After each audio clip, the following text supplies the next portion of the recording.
کہ میں نے کہا ہمارے مولانا واقعہ بتاتے کہتے مولانا کسی ملک میں وہاں کی ایجنسیز نے مجھے پکڑ لیا، کوئی اباؤٹ 45 days to 60 days میں ان کی کسٹڈی میں رہا۔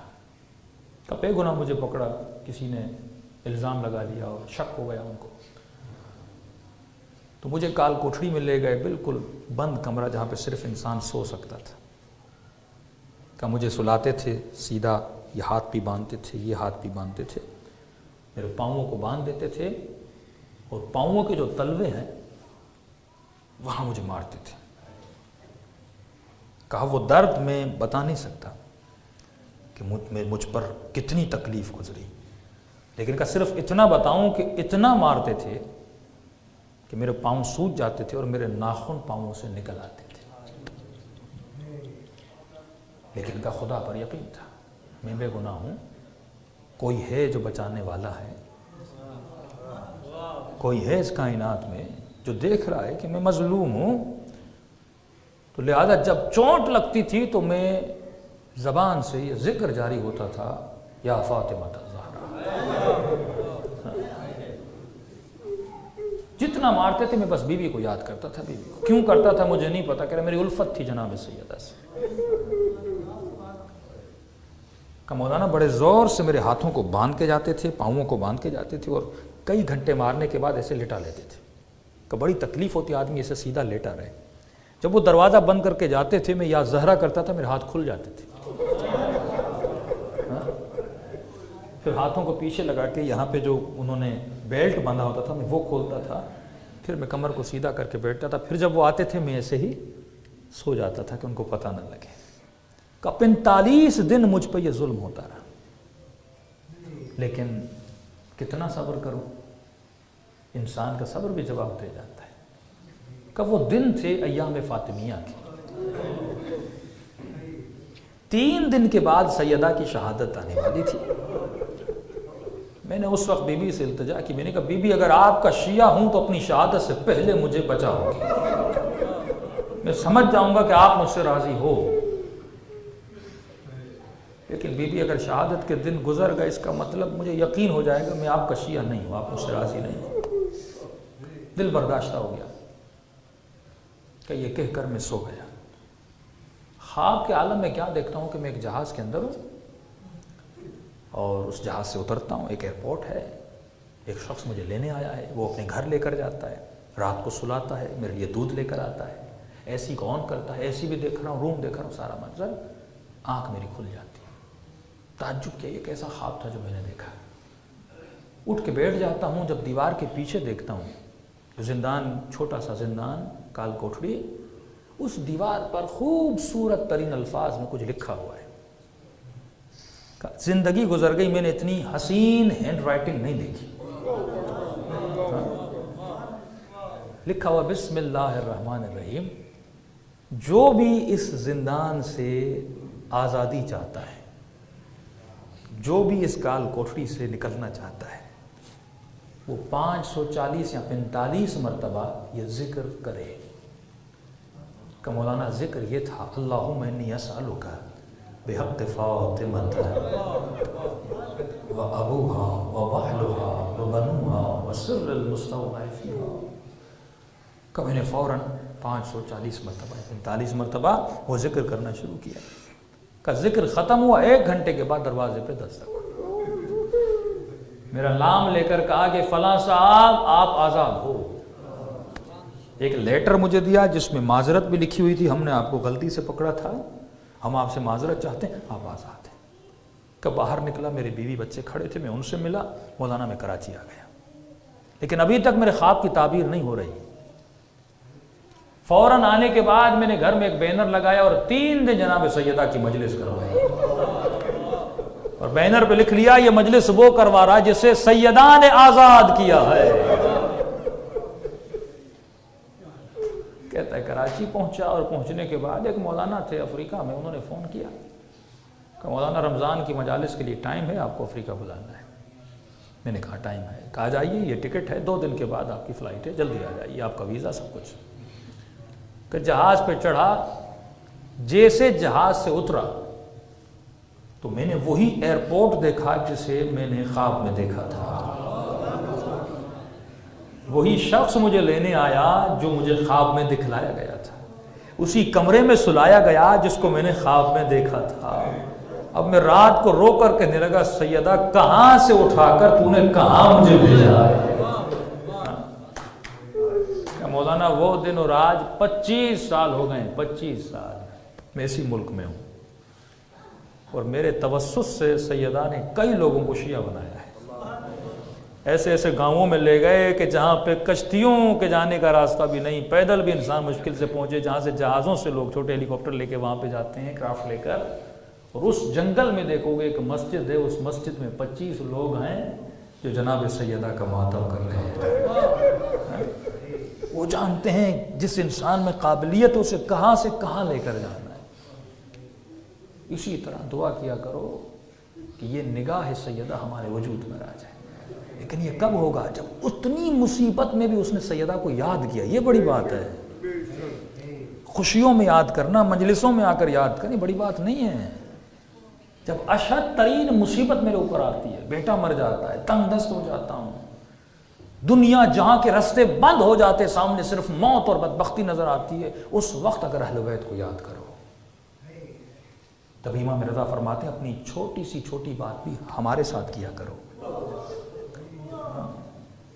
عجیب، ہمارے استاد نے ایک جملہ کہا کہ اگر روڈ پہ کھڑے ہو جاؤ نا، کسی بس کے انتظار میں اور دھوپ ہے، وہ بس آ نہیں رہی، وہاں پر بھی اہل بیت کو یاد کیا کرو، چھوٹے سے چھوٹا کام بھی۔ یہاں تک امام رضا فرماتے ہیں اگر امام سمجھ کے نہیں تو بھائی سمجھ کے ہمارے ساتھ باتیں کرو، پھر بھی شرم آتی ہے تو دوست سمجھ کے باتیں کرو، پھر بھی شرم آتی ہے باپ سمجھ کے باتیں کرو۔ کہنا کیا چاہتے ہیں؟ سب سے قریب ترین رشتہ تمہارا اہل بیت کے ساتھ ہونا چاہیے۔ اپنی خوشیوں میں، اپنے غموں میں محسوس کرو ان کے وجود کو، پھر دیکھو اہل بیت جب ہمارے لیے دعا کے لیے ہاتھوں کو بلند کریں گے، جس کے لیے کائنات بنائے گی، اگر وہ دعا کریں ہو سکتا ہے کہ خدا دعا کو رد کرے۔ یہ حدیث میں نے اسی سال پڑھی اور بارہا اپنے ممبر سے اس کا ذکر کیا کہ کتنی محبت ہے اہل بیت کو اپنی دادی سے۔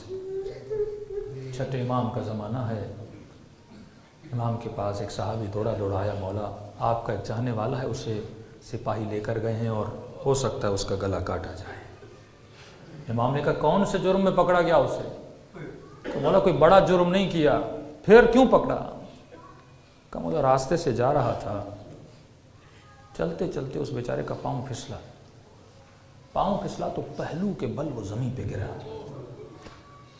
مولا جیسے چونٹ لگی وہ چیخا، اور چیخنے کے بعد اس نے سیدہ زہرا کے قاتل کا نام لے کر اس پہ لعنت بھیجی۔ جب نام لیا تو سپاہیوں نے سن لیا، کس پہ لعنت بھیج رہے ہو؟ فلاں پر۔ پکڑ کے لے گئے، اس کو ہم سزائے موت سنائیں گے۔ امام نے کہا میرے صحابیوں کو جمع کرو، مسجد میں آ جاؤ، جس نے میری دادی کے قاتل پہ لعنت کی ہے میں اس کے لیے دعا کرنا چاہتا ہوں۔ لوگوں کو جمع کیا اور میرے چھٹے امام نے دعا کے لیے ہاتھوں کو بلند کیا۔ مجھے نہیں پتا کس کا واسطہ دیا ہوگا، یقیناً اپنی دادی زہرا کا واسطہ۔ معصومین کے قبور پہ جاؤ، مصیبت میں گرفتار ہو جاؤ، ایک تسبیح ہاتھ میں لے کے یہ واسطہ دیا کرو، بفاطمۃ بفاطمۃ بفاطمۃ۔ بڑا عظیم ذکر ہے جناب سیدہ کا۔ دعا کر لی، امام نے کب جاؤ، ہو نہیں سکتا کہ وہ آزاد نہ ہوا ہو۔ تو باہر آیا، واقعاً دیکھا اسے لوگوں نے، سپاہیوں نے آزاد کر لیا۔ کہا کہ پتہ ہے تیرے لیے کس نے دعا کی؟ کہا کس نے؟ کہا تیرے امام نے دعا کی۔ کہا اچھا مولا نے دعا کی؟ کہا کہ جلدی چلو مولا سے شکریہ ادا کرو۔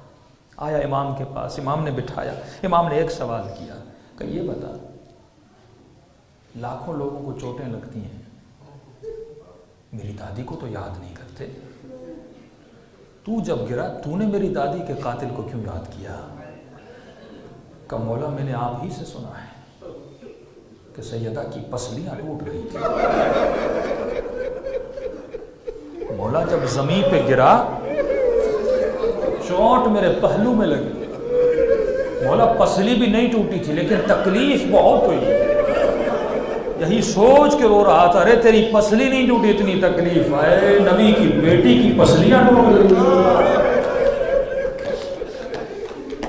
مولا یہی سوچ کے میں نے سیدہ کے قاتل پہ لعنت بھیجی۔ ہاں عزیزو، چھٹے امام فرماتے ہیں کربلا کی مصیبت بھی بڑی مصیبت ہے، لیکن ہماری دادی زہرا کی پسلیوں کا ٹوٹنا یہ اس سے بھی بڑی مصیبت ہے۔ فرمایا جب ہم اہل بیت خدا کو واسطہ دیتے ہیں تو اپنی دادی زہرا کا واسطہ دیتے ہیں۔ بی بی کے مسائل بہت پڑھے جاتے ہیں، لیکن یہ غور نہیں کروایا جاتا اس بی بی کی عمر کتنی تھی۔ اتنے کمالات صرف 18 برس میں، اور اتنے مصائب وہ بھی صرف 18 برس میں۔ کسی ڈاکٹر سے جب پوچھا کیا یہ ممکن ہے کہ کسی انسان کے بال چند گھنٹے میں سفید ہو جائیں؟ ڈاکٹر نے کہا ایک صورت میں ممکن ہے، جب مصائب کے پہاڑ کسی پہ ٹوٹ جائے تو ممکن ہے انسان کے گھنٹوں میں حالت بدل جائے۔ تو پوچھا کسی عالم سے، کہا وہ کون سی مصیبت تھی جس کی وجہ سے سیدہ کے سر کے بال سفید ہو گئے 18 سال کی عمر میں؟ تو کہا جناب محسن کا سخت ہونا، کہا نہیں، کہا پسلیوں کا ٹوٹنا، کہا نہیں، کالی کے ہاتھوں میں رسیوں کا ڈلنا، کہا نہیں، کہا کس وجہ سے سیدہ کے بال سفید ہو گئے؟ کہا جب اس نے کہا تھا کہ تو جھوٹ بول رہا ہے۔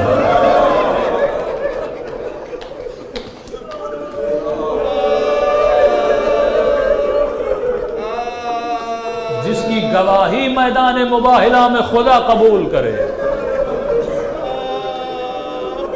جب امت نے اس کے دعوے کو جھٹلایا اور کہا شاید لوگوں کو پتہ نہ ہو، یہ بی بی جب راتوں کو نماز پڑھتی تھی تو اتنی دیر تہجد میں کھڑی رہتی تھی، بی بی کے پاؤں سوج جاتے تھے۔ حکم آیا رسول پر، اپنی بیٹی کو کہو زیادہ دیر کھڑی نہ رہے۔ جس کا زیادہ دیر کھڑا رہنا خدا کو پسند نہیں، امت نے اسے 4 گھنٹے دربار میں۔ آج تک آپ نے سنا صرف دربار میں کھڑی رہی، علماء فرماتے صرف دربار میں بی بی کھڑی نہیں رہی، دربار کے بعد ایک صحابی کے در پہ جاتی تھی، پوچھتے تھے کون ہے، جواب ملتا تھا تیرے نبی کی بیٹی ہے۔ دروازہ کھولتے نہیں تھے، اندر سے کہتے تھے کام کیا ہے؟ کیا تم نے غدیر خم میں علی کا ہاتھ بلند کر کے میرے بابا کا نعرہ نہیں سنا تھا؟ زہرا کھڑی رہتی تھی لیکن کوئی دروازہ کھولتا نہیں تھا۔ مجھے نہیں پتا آپ اپنی ماں سے کتنا پیار کرتے ہیں، لیکن عموماً یہی ہے کہ بیٹے ماں سے بڑا پیار کرتے ہیں، کیونکہ ماؤں کے قدموں میں جنت ہوتی ہے۔ اگر ہماری ماں کو کوئی کچھ کہے، کون سا بیٹا ہے جو برداشت کرے گا؟ مجھے نہیں معلوم حسن کے دل پہ کیا گزری جب آگ بھرا دروازہ گرایا گیا۔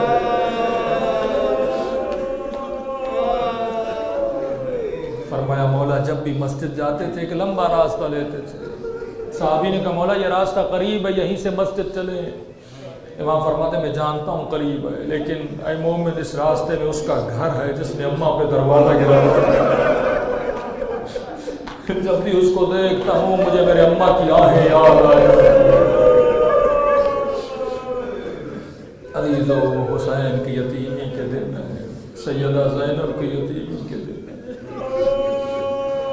دلوں کو کربلا لے جائیں، پرسا دیں اپنے آقا حسین کو۔ السلام علی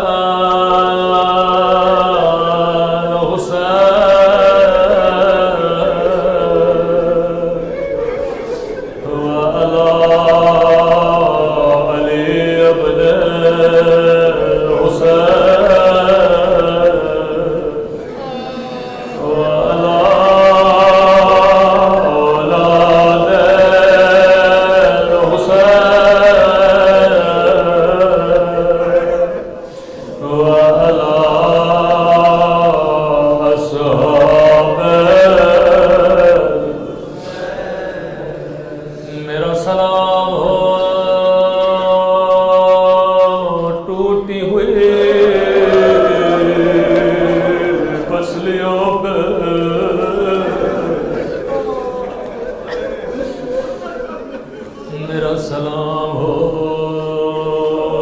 حسین کی یتیمی پہ،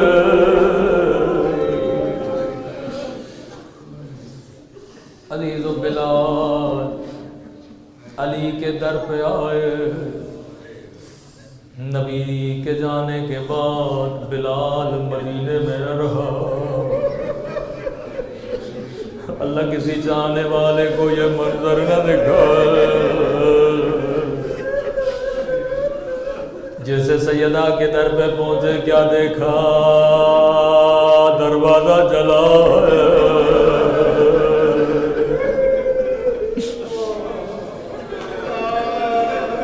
بلال نے دروازے پہ دستک دی، فضا باہر آئی، کہ فضا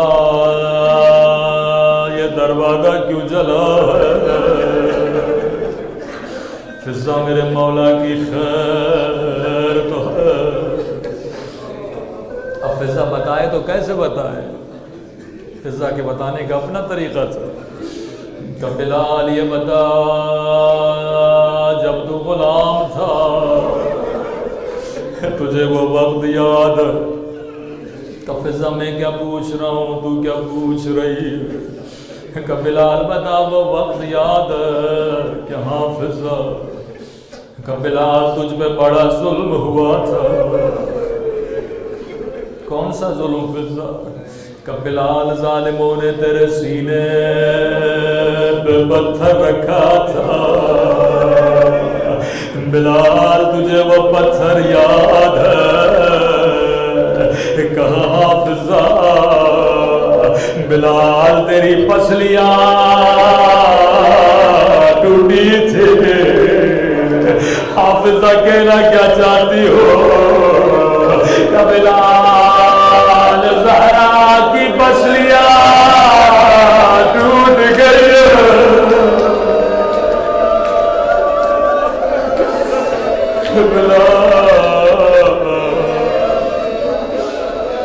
بیوی پہ آگ بھرا، دروازہ گرایا گیا۔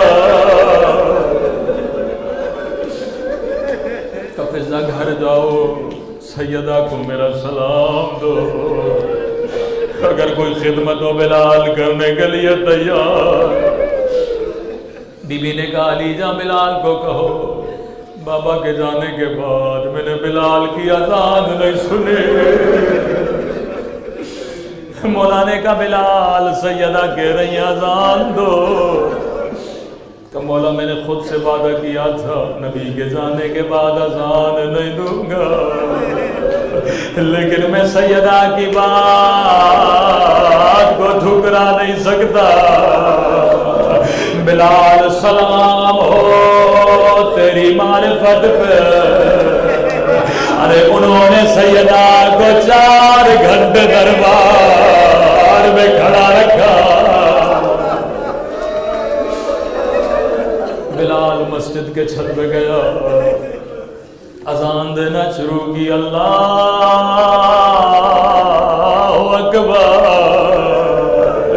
فضا کہتی ہے جیسے بی بی نے آواز سنی، بی بی زارو غدار رونے لگے۔ یا بلال نے کہا اشہدو اللہ الہ الا اللہ، سیدہ کے رونے میں اضافہ ہوا۔ بس بلال نے یہ جملہ کہنا تھا ایک مرتبہ کا، اشہدو ان محمد رسول اللہ۔ ایک مرتبہ سیدہ بے ہوش ہو گئے، علی دوڑے دوڑے مسجد میں گئے، او بلال چپ ہو جا، کئی سیدہ کی روح برباد نہ کر جا۔ میں کہوں گا بی بی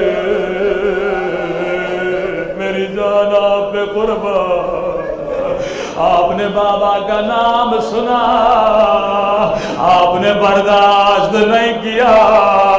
او سیدہ ذرا کربلا آئیے، او سکینہ دیکھ رہی ہے ظالم حسین کو چھری مار۔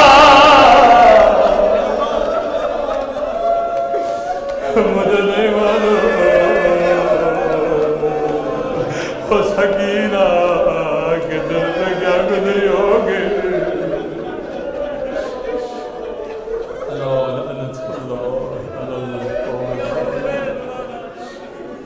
پروردگارا تجھے سادات کی یتیمی کا واسطہ، تجھے اس گھرانے کی مظلومیت کا واسطہ، ہمارے مولا اور آقا امام کا ظہور فرما، ہم سب کو مولا کے آوان و انصار میں شریک فرما. اس مجلس میں ان کے جاننے والوں میں کوئی بیمار ہے ان سب کو شفاء کاملہ عاجلہ نصیب فرما. پروردگارا جن مرحومین کے لیے مجلس رکھی گئی ان کے درجات کو بلند فرما، ہماری توفیقات میں اضافہ فرما، ہم سب کے گھروں پر اپنی رحمتوں کو برکتوں کو نازل فرما. پروردگارا جب تک موت نہ دینا جب تک اپنے گناہوں سے معافی نہیں کر لیتے، دشمنان اہل بیت بالاخص آل سعود اور آل یہود کو نیست و نابود فرما، مومنین میں اتحاد اور اتفاق نصیب فرما. ربنا تقبل منا انک انت السمیع العلیم.